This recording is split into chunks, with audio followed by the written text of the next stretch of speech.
В этом году мы запустили новое направление – это разработка мобильных приложений под Android и iOS. Все началось с компании Coffee Machine. Они уперлись в потолок, их точки не могли продавать больше в день. Очередь ожидания у каждого пит-стопа была очень большой, и компания просто-напросто теряла своих клиентов.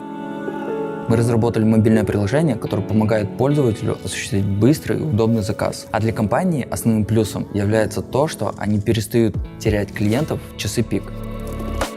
Кроме того, мобильное приложение – это дешевый канал коммуникации с вашими клиентами. Если в вашей компании основной канал коммуникации – это телефон, и вам звонят для того, чтобы сделать заказ, вы можете автоматизировать этот процесс мобильным приложением. Плюсов у автоматизации много. У вас сокращается время на обработку заказов, уменьшается человеческий фактор, да и в конце концов это просто удобно для вашего клиента.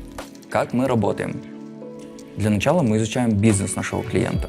Затем мы определяем цели и задачи, которые должно решать мобильное приложение. На основе этого мы определяем концепцию мобильного приложения, а далее пишем техническое задание. После того, как заказчик утвердил проект, начинается магия. С того, что раньше было написано на бумаге и нарисовано в картинках, начинаем воплощать все это в жизнь, в готовое мобильное приложение, в проект.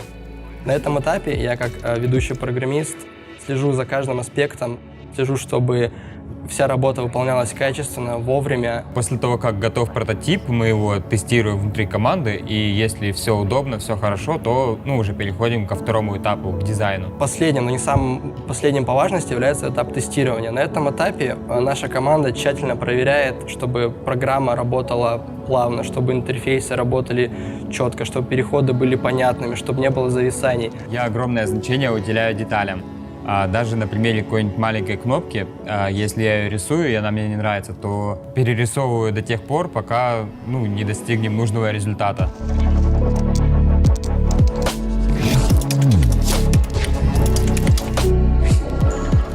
Основная сложность в разработке мобильных приложений – это следование тенденциям рынка, то есть изучение новых каких-то языков программирования, новых библиотек. Поэтому наша команда изучает новые технологии, постоянно совершенствуется. И поэтому наше приложение – это приложение будущего. Особое внимание я уделяю в своей работе тому, чтобы клиент получил продукт в срок, продукт был качественный, и клиент остался доволен. Что касается сроков, то в среднем разработка мобильного приложения составляет 2-3 месяца. Но все зависит от сложности проектов. Каждый из наших сотрудников – это фанатик своего дела. Они молоды, амбициозны, у них горят глаза на каждый новый проект. Именно поэтому у нас получаются крутые результаты.